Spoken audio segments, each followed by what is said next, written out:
Store.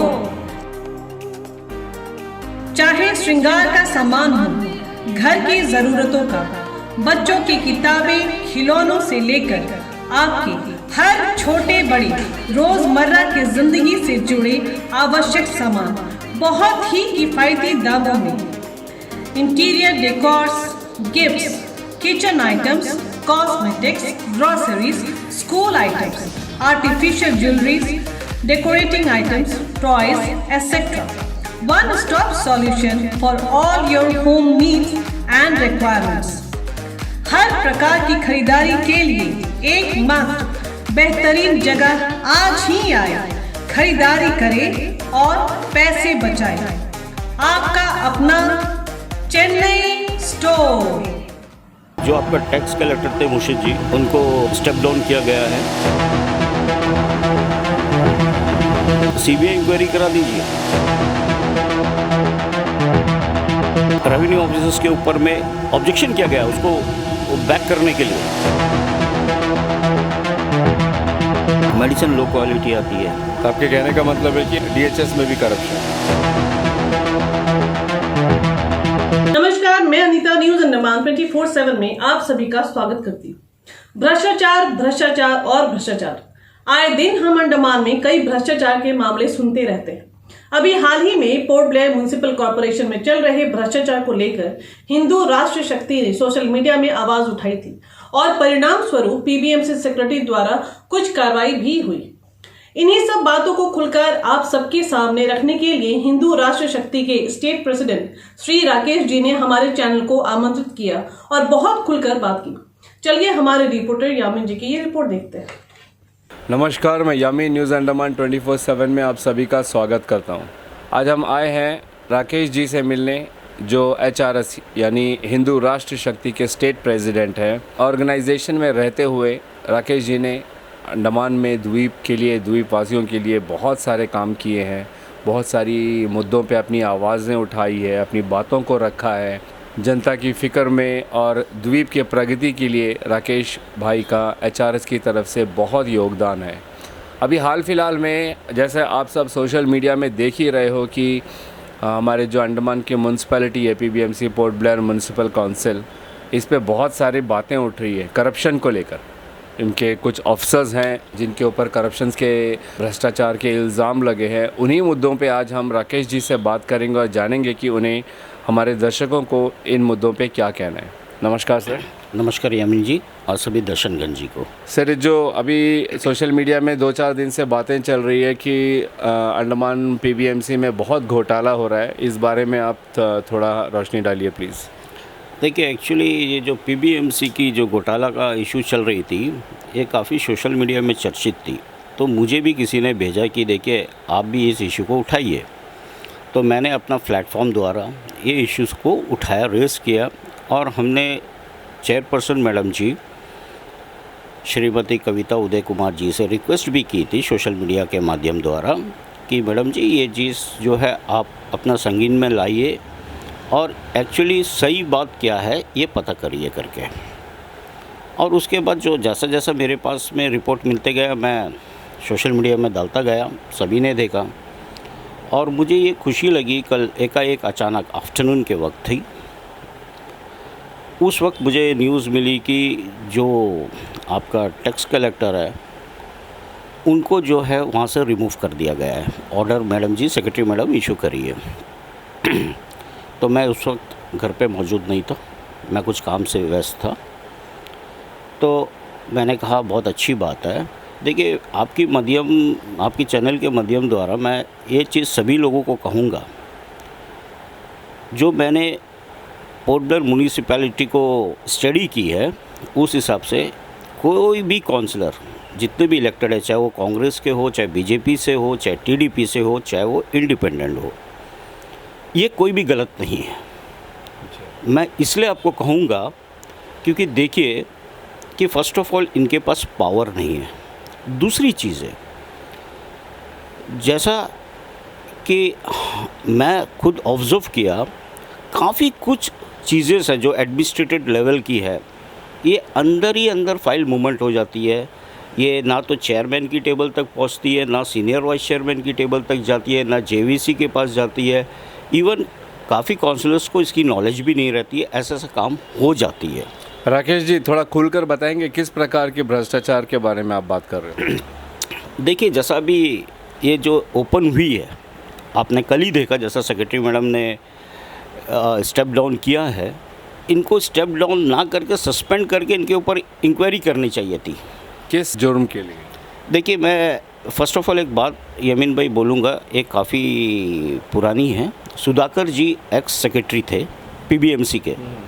उस वक्त जो था मसाला कुछ लोग बेचते थे गवर्नमेंट लैंड में, तो वहाँ पे सुधाकर जी ने उनको हटाया, वहाँ में रिंग टाइप का वहाँ पे बनाकर प्लांटेशन की थी फिश मार्केट के सामने। जी हाँ। उसके बाद जैसे ही सुधाकर जी मूव आउट हुए, सेम बंदा ने दोबारा उनको वहाँ पे बैठा दिया और दुकान थोड़ी बड़ी भी कर दिया। बिल्कुल, एब्सोल्युटली राइट। तो ये चीज़ अब देखिए कि एक सेक्रेटरी साहब आके ऐसा कर रहे हैं, जैसा ये लोग अभी फ़िलहाल बोल रहे हैं स्मार्ट सिटी, वो एक स्मार्ट सिटी की तरफ लेके जा रहे हैं अपने मेहनत के द्वारा, जैसा जो भी एनक्रोचर्स है उनको रिमूव कर रहे हैं। दूसरी तरफ हमारे ही लोग उनको बैठा रहे हैं, तो फिर स्मार्ट सिटी की क्या बात हुई? दूसरी चीज़, मैं पुडगर म्यूनिसिपल काउंसिल को रिक्वेस्ट करूँगा, देखिए जो लोग आके बैठते भी हैं तो वो अपनी रोज़ी रोटी कमाने के लिए बैठते हैं। आपके पास म्यूनिसिपल की कॉम्प्लेक्स है, शॉप्स है, आप उनको अलाउड कीजिए ना, उनको बुलाइए, बात करिए, अलाउड कीजिए। If they are interested they will take it, ठीक है ना, वो अपना रोजी रोटी करेंगे। अब मैं जैसा बता रहा हूँ, देखिए मैं सोशल मीडिया में काफ़ी कुछ देखा जो कि मैं आपको ओपन करता हूँ।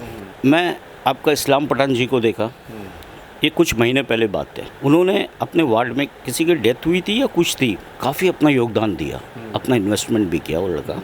हमने कविता उदय कुमार जी जो चेयरपर्सन है, उनको भी मैं देखा, वो अपने वार्ड में अपने तरफ से काम कर रही है। धर्मेंद्र नारायण जी डॉलीगंज के हैं। अभी अब देखिए एक रोड साइड फुटपाथ वगैरह आ गई है, वो भी मेहनत कर रहे हैं।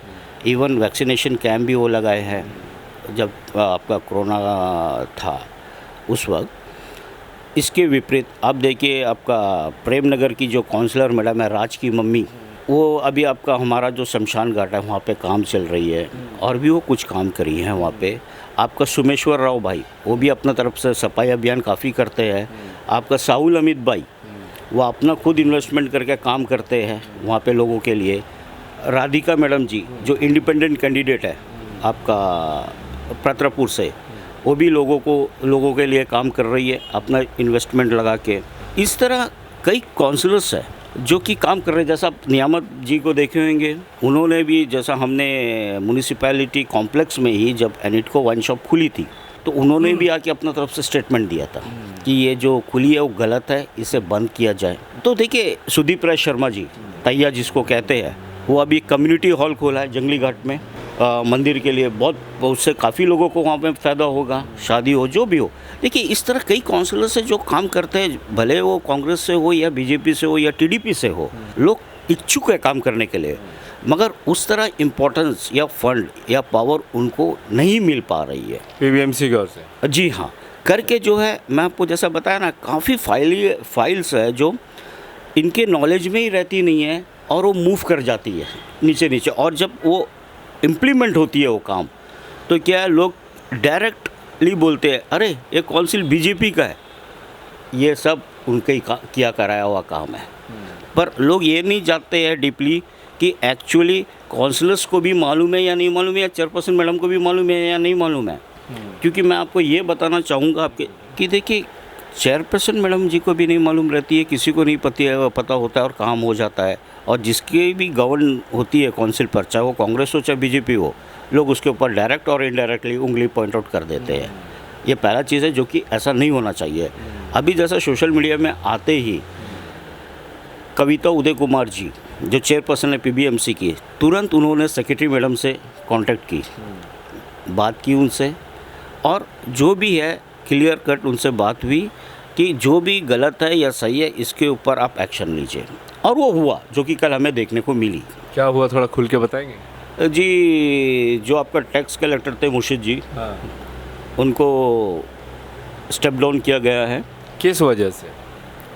अब ये काफ़ी इश्यूज़ है म्यूनिसिपल के अंदर में जो उनके रहते हुए, इवन रेवेन्यू ऑफिसर के रहते हुए बहुत कुछ हुई है। तभी मैंने आपसे कहा ना कि आप सीबीआई इंक्वायरी करा दीजिए, तब आपको और भी बहुत कुछ खुलासा मिलेगी। देखिए, मैं आपको एक एग्जांपल देता हूँ जो कि मुझे ये पता चली है अभी फ़िलहाल। ज़ीरो वेस्टेज का एक प्रोजेक्ट पोर्ट ब्लेयर में आया है। ताजुब की बात है, पीबीएमसी इसको मिस्टर हरिदास नाम का कोई बंदा है, उनको अलॉट किया है और ये साल का 8 करोड़ का प्रोजेक्ट है। मतलब PBMC will pay to him. आप मुझे बताइए कि जितना भी अभी लोग काम कर रहे हैं, नियर अबाउट 2.5 लाख या जो भी है म्यूनिसिपल में, जितने भी आपका सैनिटेशन में हैं, ये लोग कहाँ जाएंगे? पर ये मैं आपको आपके चैनल के ही माध्यम से लोगों को बता देना चाहता हूँ कि ये जैसी ये प्रोसेस में आई और हमारे इलेक्टेड रिप्रेजेंटेटिव्स को पता चली, देन एंड देयर इसको स्टॉप कर दिया गया। स्टॉप हो गया? जी हाँ, स्टॉप कर दिया। जो मेरे पास न्यूज़ फ्लो है वो हिसाब से आप ये चीज़ खुद पता भी कर सकते हैं। और अभी आने वाले समय में इलेक्शन भी नज़दीक है, तो आरोप प्रति आरोप, गुनाहगार कौन है एक्चुअल में, कल्प्रिट कौन बन रहा है, कितनी गलत है, काम कोई और कर रहा है। बीजेपी के गले में तलवार लटक रही है कि बीजेपी की काउंसिल है तो वो गलत कर रहे हैं काम। पर आप ये भी तो जानने का कोशिश करिए ना कि काउंसिल में क्या हो रहा है, नहीं हो रहा है, इनको कितनी पता है। जैसा कि मैं आपको बोला, अक्टूबर माह में 18th अराउंड अबाउट 18th और 12 लाइक दैट, हमको डेट एग्जैक्टली पता नहीं है, जो काउंसिल की मीटिंग हुई थी, रेवेन्यू ऑफिसर्स के ऊपर में ऑब्जेक्शन किया गया उसको बैक करने के लिए। ये उठा था मीटिंग पे, ठीक है, उसके बाद कुछ हुआ नहीं। तो ये क्यों? मतलब इसका मतलब ये है कि कुछ काउंसिलर्स को ये भी मालूम है कि गलत हो रहा है। नेचुरली बात, they will knock chairperson madam ji, senior vice and JVC and secretary madam ji, तो दे नॉक्ड इन मीटिंग। तो अब उसका बाद क्या हुआ नहीं हुआ, रिपोर्ट उसका फेवर में आया या उसका अगेंस्ट में आया, आई डोंट नो, बट ये टाइम जो है क्लिक कर गया स्ट्रेट वे। और मैं तो आपका चैनल का माध्यम से जे स्मिता मैडम जो सेक्रेटरी पीबीएमसी की है, मैं उनको तहे दिल से धन्यवाद दूंगा कि जैसे ही उनको पता चला ये चीज़ और वो तुरंत एक्शन लिया। और मुझे ये भी खबर मिली है कि और भी कुछ लोग हैं जिनके ऊपर एक्शन लिया जा सकता है। और मैं कविता उदय कुमार जी और सभी काउंसिलर्स को भी धन्यवाद दूंगा कि आप लोग जो चीज़ गलत हो रही है उसके ऊपर आवाज़ उठाए और उसे होने से रोके। अभी जो हो गया तो हो गया, पर आगे तो कम से कम नहीं होगा। तो मैंने वही बोला था सोशल मीडिया में। एंड सेकेंडली, देखिए, सभी काउंसलर्स काम कर रहे हैं, जितने हो सक रहा है उनसे कर रहे हैं। अभी जैसा वार्ड है, अब देख लीजिए, वार्ड में सैनिटेशन का काफ़ी प्रॉब्लम रहती है, कचरा का। अभी ऐसा नौबत आ गया है, काउंसलर्स लोग रिक्वेस्ट करते हैं आपका सुपरवाइज़र से कि भैया थोड़ा वो काम करा दो ना। देखिए, ऐसा दिन आ गया, though they are counsellors, they have to request, क्योंकि देखिए इनको मालूम है कि ये लोग 5 साल के लिए है, 5 साल के बाद। बट काउंसिल के जो वर्कर्स हैं वो तो उम्र भर के लिए है, तो they are taking the advantage of this. अब मुझे ये नहीं समझ में आ रहा है कि इसके ऊपर क्यों नहीं काउंसलर्स एकजुट होते हैं और जो गलत हो रही है उसके ऊपर आवाज़ें क्यों नहीं उठा रही है। और जैसा भी कुछ आपके सामने में आया, हो सकता है इस तरह और भी कई चीज़ें हो और इसके ऊपर में एक डिस्कस करिए। क्योंकि देखिए, हमको हमारे आइलैंड को स्मार्ट सिटी की ओर लेके जाना है, बैकवर्ड की तरफ नहीं। राकेश जी, अभी जो मुशीर जी जो टैक्स कलेक्टर हैं, उनके ऊपर जो भी एक्शन हुआ है, क्या इसमें एचआरएस का कुछ योगदान है? ये एचआरएस का कुछ एफर्ट है जिस वजह से इस चीज़ का खुलासा हुआ कि वो करप्शन में इन्वॉल्व है और उनके ऊपर एक्शन लिया गया? मैं मुर्शिद जी को तो जानता नहीं कौन है, first of all. Even revenue officer को भी मैं नहीं जानता हूँ। पर मैं जैसा सोशल मीडिया में देखा कि ऐसा फीडबैक आ रही है, तो मैं वो चीज़ को रेस किया अपने प्लेटफॉर्म से। और रेस करते हुए मैंने चेयरपर्सन मैडम जी से भी रिक्वेस्ट की और सभी काउंसलर्स से भी रिक्वेस्ट की कि रियलिटी क्या है। ऐसा सोशल मीडिया में आ रही है, आप पता करिए। देखिए, मैं किसी को भी गुनहगार नहीं ठहराया, पर आ रही थी तो उस चीज़ के ऊपर पता करने के लिए मैं बोला। और होपफुली सेक्रेटरी मैडम जी और बाकी काउंसलर्स अलॉन्ग विद चेयरपर्सन इस चीज़ के मैटर को ध्यान दिए, इम्पोर्टेंट लिए और उसके ऊपर जो भी था पता करे होंगे। और मे बी उनको पता चला होगा कि गलत हुई है, तो they had take action, they had taken action. वो इसलिए तो मैं कह रहा हूँ ना, क्योंकि आपने अपने हल्ला बोल ग्रुप में भी लिखा था कि हमारे एचआरएस टीम की एफर्ट की वजह से ये बहुत बड़ा स्टेप लिया गया है करके। इस वजह से मैं ये पूछ रहा था आपसे। देखिए, मैं एचआरएस का स्टेट प्रेसिडेंट हूँ। अब मैं जब भी कुछ लिखता हूँ, मतलब एडमिनिस्ट्रेटर या किसी भी डिपार्टमेंट में, तो मैं HRS को ही प्लेटफॉर्म यूज़ करता हूँ, मैं अपना हल्ला बोल का प्लेटफॉर्म यूज़ नहीं करता हूँ। तो नेचुरली जब ये बात हुई है तो HRS के ही नाम आ गया। अब देखिए मैं आपको एक चीज़ बताता हूँ यमीन जी, और सभी आइलैंडर्स से, देखिए काफ़ी लोग से मैं मिला हूँ, देखा हूँ उनके काम। राशन रशीद जी है, वो बहुत डीपली काम कर रहे हैं, और आप चैनल में भी उनका काम आया था। कोई लेडी को पैसा बेच के ट्रीटमेंट भी कराया, और डिब्रेट के बच्चे लोगों के साथ भी वो खड़े थे। अजीज़ भाई वृंदावन, कोरोना काल के पीरियड में उन्होंने एक गाड़ी को लेके उसको मर्चुरी वैन में कन्वर्ट किया। सेम चीज़ ओ बशीर भाई, उन्होंने भी मर्चुरी वैन के लिए एक गाड़ी को मर्चुरी वैन में कन्वर्ट किया उस वक्त, और वो दिन रात काम करते थे। इसी तरह आप कोमल आनंद जी को ले लीजिए, पंख। उसी तरह आप जरीना मैडम को ले लीजिए, एनिमल्स। मनदीप ग्रेवाल जी जो है, गुरु की रसोई। इस तरह कई ऑर्गेनाइजेशन है जो खुल के लोगों के बीच में आके काम करना चाहते भी है और कर भी रहे हैं। मैं तो कहूँगा यमीन जी, जो अभी हालात है अंडमान निकोबार आइलैंड की, मस्ट कम फॉरवर्ड, और जितने भी जैसा लोकल बॉडी इलेक्शन हो या आपका लोकसभा इलेक्शन हो, दे मस्ट प्रमोट देमसेल्फ, क्योंकि इसके अंदर क्वालिटी है, दे can do it. But there all social workers ना, वो सोशल वर्कर हैं, तो वो लोग जो प्रशासन के जो कामकाज है उसमें दखल अंदाजी नहीं कर सकते हैं, वो लोग राजनीतिक मुद्दे पे वो नहीं कर सकते, उनका इन सब चीज़ों से कोई भी ताल्लुक नहीं होता। वो इंडिपेंडेंट बॉडीज़ हैं, समाज के लिए काम करते हैं। बिल्कुल एब्सोल्युटली राइट, मैं आपकी बात से सहमत हूँ। मैं जो बोलना चाह रहा हूँ, देखिए मैं इस तरह और भी कई संगठन है जो मैं नहीं जानता होगा, वो भी काम करते होंगे, और भी कई लोग हैं पर्सनली अपना एफर्ट करते होंगे। मैं तो चाहता हूँ कि ये सब लोग ना एक जगह मिल के बैठे, और मिल के बैठ के इनमें से एक को चुन के आगे लेके आए। देखिए संजय कुमार सिंह, खून के लिए, पेशेंट के लिए काफ़ी भागा दौड़ी करता है वो बंदा। दूसरी तरफ तन्मय मलिक जी भी है, वो लड़का भी भागा दौड़ी करने वाला है, काम करने के लिए है। तो ऐसे काफ़ी लोग हैं, जब ये लोग एक साथ बैठ जाएंगे ना और चुन लेंगे अपना प्रतिनिधि को, जैसा कि ये लोग अपने अपने NGO से है, और देखिए आइलैंडर्स के ही काम कर रहे हैं, सोशल काम मीन्स आइलैंडर्स के लिए कर रहे हैं। When they get a platform, तो how much they can do it for islander, just think of that. अभी सभी लोग कह रहे हैं बीजेपी से नाराज चल रहे हैं, कांग्रेस से नाराज चल रहे हैं, तो एक गोल्डन अपॉर्चुनिटी को क्यों नहीं यूज़ करते हैं आप? कम फॉरवर्ड, आप यंगस्टर है, आप एक्टिव है, यू कैन मूव, लोग आपके पीछे है। तो ऐसा कई चीज़ें हैं यमीन जी जो कि अगर आप चाहे तो कर सकते हैं, पर क्या कोई आगे नहीं आता इसमें। अगर सब आ गए ना तो काया कुछ डिफरेंट रहेगा पोर्ट ब्लेयर का। तो मेरा कहना यही है, देखिए करप्शन तो हर डिपार्टमेंट में, आप जीबी पंत को ले लीजिए, ठीक है। अभी अब देखिए जो मेडिसिन फार्मेसी से सप्लाई होती है जीबी पंत में, सब में लो क्वालिटी जो टेंडर फ्लोट करता है उन्हीं को मिलती है, मेडिसिन लो क्वालिटी आती है। आप वो मेडिसिन जब आप लेके कोई पेशेंट को दो, किसी को असर करती है, किसी को नहीं करती है, ठीक है। आप ब्लेम किसको देंगे? क्या डॉक्टर को? डॉक्टर तो सही लिखा, मेडिसिन भी आपको मिला, मगर वो कितना इफेक्टिव है मेडिसिन, ये तो आपको लेने की ही बात पता चलेगा। एंड सेम मेडिसिन आप कोई बाहर प्राइवेट फार्मेसी से ले लो, इट अफेक्ट्स यू। तो आपके कहने का मतलब है कि DHS में भी करप्शन है? In each and every department, not only in DHS और PBMC। आप किसी में भी चले जाइए, आपको कुछ ना कुछ प्लस माइनस मिल जाएगा। आप हमको मैं एक चीज़ बताता हूँ आपको, फूड सेफ्टी की बात कर रहे हैं ना लोग, मैं ऐसे कई पुचका वाला पानी पूरी जो बिक्री करते हैं मैं दिखा दूंगा, जो हैंड ग्लव्स नहीं पहनते हैं, सर में वो कवर नहीं करते हैं, ऐसे ही पुचका दे रहे हैं फिंगर से, लोग खा भी रहे हैं। कहाँ हैं आप? अब जो नॉर्म्स लेके आए थे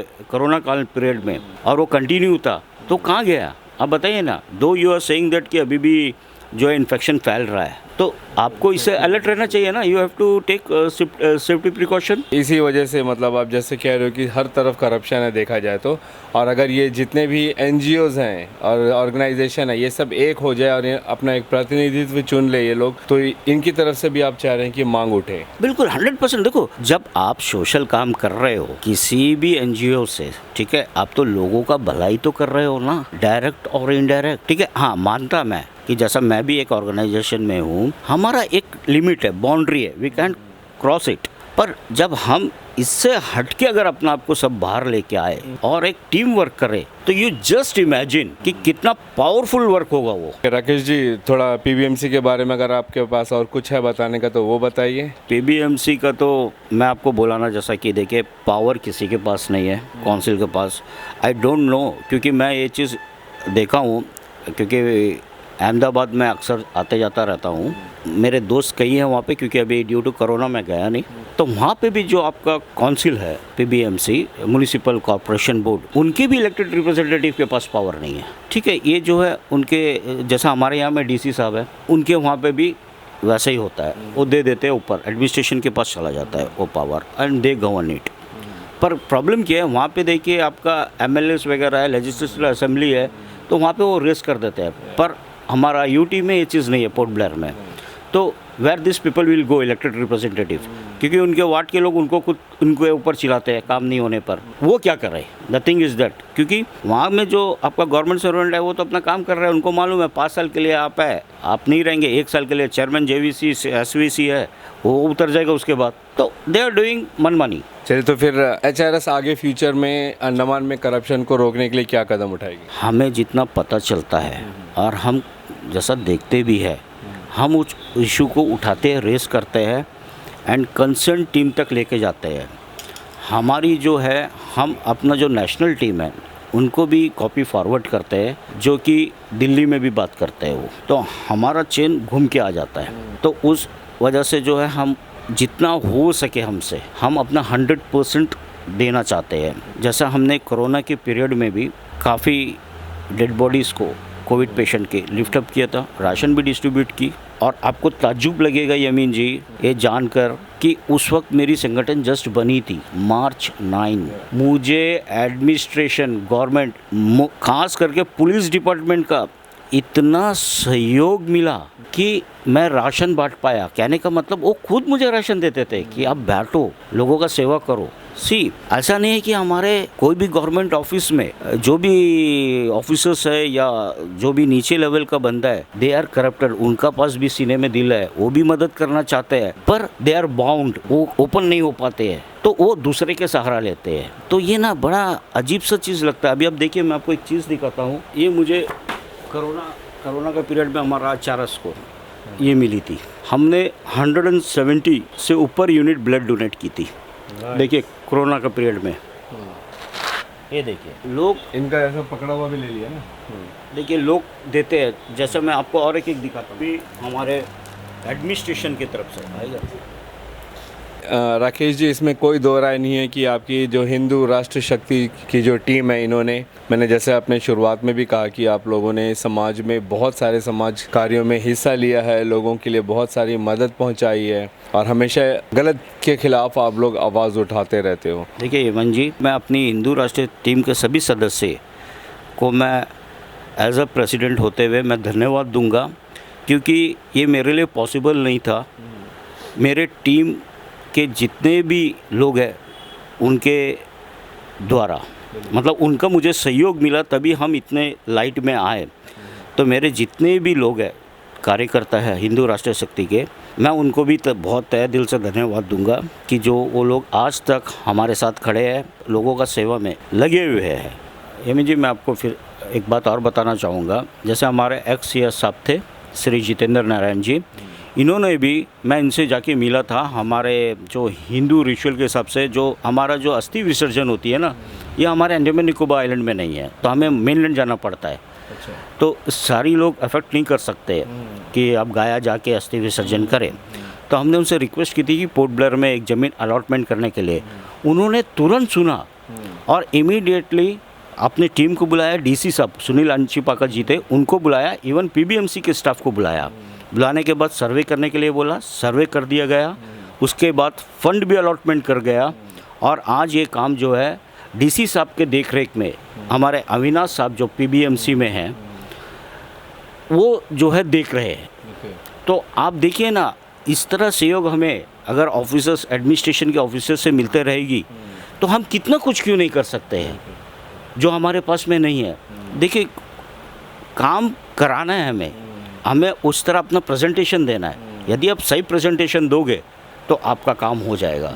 तो मैं सच में एडमिनिस्ट्रेशन की तो मैं तारीफ़ करूँगा कि वो जैसा उनको पता चलती है और वो चीज़ में ध्यान भी देते हैं, और अगर वो काम वाकई में सही है तो वो करते भी है। थैंक यू, बहुत बहुत धन्यवाद राकेश जी। तो अभी आप सुन रहे थे हिंदू राष्ट्र शक्ति के जो स्टेट प्रेसिडेंट है श्री राकेश जी को, जिन्होंने अभी हाल फिलहाल में ही म्यूनसिपैलिटी में चल रहे करप्शन के बारे में अपने सोशल मीडिया में आवाज़ उठाई थी और उन पर कुछ कदम भी उठाए गए, जिसको लेके वे काफ़ी खुश हैं। और उनका कहना है कि ऐसे कोई भी भ्रष्टाचार अगर हमारे द्वीपों में होता है तो वे उनके खिलाफ़ हमेशा आवाज़ उठाएंगे और जितना हो द्वीप और द्वीपवासियों के लिए भलाई के विकास के लिए काम के लिए हमेशा आगे रहेंगे। हम न्यूज़ अंडमान 24/7 की टीम भी चाहती है और गुजारिश करती है बाकी भी ऑर्गेनाइजेशन से और तमाम लोगों से कि अगर कहीं पर भी आपको करप्शन की हल्की सी भी झलक दिखती है या आपको कोई खबर मिलती है तो आप उसे कृपया उजागर करें, क्योंकि जब तक करप्शन रहेगा विकास का जो दरवाज़ा है वो बंद ही रहेगा। अगर हमने हमारे द्वीपों को विकास की ओर लेके जाना है तो हमने, जैसे राकेश जी ने भी कहा, कि हमें एकजुट होना पड़ेगा, एक साथ होना पड़ेगा और जो भी हायर अथॉरिटी है उनके साथ मिल के इस करप्शन को जड़ से हटाना पड़ेगा, तभी हमारा द्वीप, हमारे लोग विकास की ओर बढ़ेंगे। कैमरा पर्सन दीपिका सोनी के साथ मैं यामीन, न्यूज़ अंडमान 24/7। नमस्कार। तो जैसा आपने राकेश जी को सुना कि किस तरह उन्होंने अंडमान से भ्रष्टाचार को हटाने के लिए उपाय दिए और खुद भी दृढ़ निश्चय किया। हम न्यूज़ अंडमान 24/7 की टीम भी उम्मीद करती है कि आप सब इसे जड़ से हटाने में सहयोग देंगे। अगर आपको हमारा यह एपिसोड पसंद आए तो कृपया लाइक, शेयर और सब्सक्राइब जरूर करें, और जी हाँ, कमेंट सेक्शन में अपनी राय देना ना भूलें। इसी के साथ मैं अनीता न्यूज़ अंडमान 24/7 से आज की इस कड़ी से विदा लेती हूँ। नमस्कार।